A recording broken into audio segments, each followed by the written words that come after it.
hundreds of thousands killed in the insurgency and the sectarian and ethnic violence that followed the U.S. invasion. I think of the costs to the brave American service members who answered the call, didn't ask whether it was right or wrong, they just answered the call, almost 5,000 who made the ultimate sacrifice, to the tens of thousands more who were wounded, to the countless sons and daughters and mothers and fathers, friends and loved ones who had to grieve those they lost, and care for those who came home wounded with scars, both visible and invisible, changed by combat forever. I think about the financial costs, almost $2 trillion that could have gone to rebuilding America's infrastructure, caring for America's sick and aging, educating the next generation. I also think about the cost of something very close to my heart, which is the cause of freedom and the fight for democratic values. Our nation, our democracy, as Ronald Reagan said, was a shining city on a hill, an example to the world of something to aspire to. But the Iraq War undermined our credibility with our partners and allies, with our enemies, and with millions of American citizens who were against it. For too many around the world, the Iraq War made a mockery of U.S. support for democracy and freedom. So today I proudly remember my vote on the floor of the House of Representatives back in 2002. Life in America was tense in the wake of 9/11. Everything we stood for had been attacked on our own soil, just miles from where I still live. Those of us who resisted the march to war were called naive, or worse. But some of us knew what we had to do. We felt the weight of history on our shoulders, and we voted against the war. I spent a lot of time in reviewing the documents that were available to members of the House. I saw no clear and present danger, no imminent threat, and above all, no evidence of weapons of mass destruction. And I have a standard, Mr. President. If the cause is right and America needs it, I'll send my son and daughter. But if the cause is not right, I won't send my son and daughter, nor will I vote to send anyone else's sons and daughters into harm's way.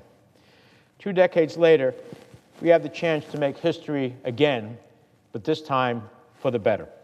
We have the chance to repeal the 1991 and 2002 AUMFs and honor the legacy of those who fought and those we lost. To end a war we are no longer waging. To exercise Congress's war powers, the most solemn duty of this body. Because Saddam Hussein has been dead for 20 years and his regime is gone. Because the Iraq of 2023 is obviously not the Iraq of 2003. Because Kuwait has been a secure, sovereign, and committed U.S. partner for over 3 decades. And because the threats that these authorizations address no longer exist. The United States is no longer an occupying force. Iraq is now a strategic partner.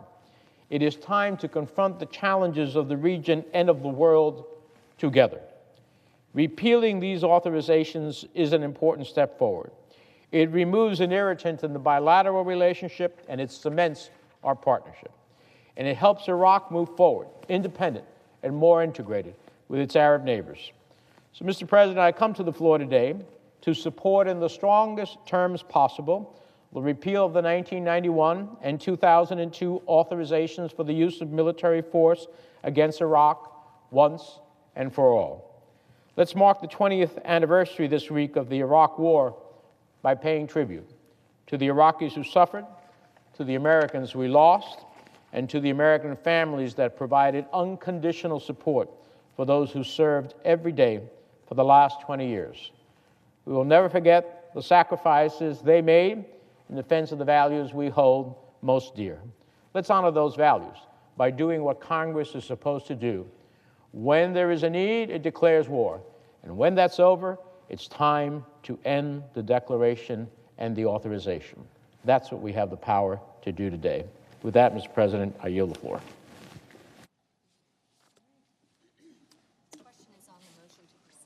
The question is on the motion to proceed. Menendez. Is there a sufficient second? There appears to be a second. The clerk will call the roll.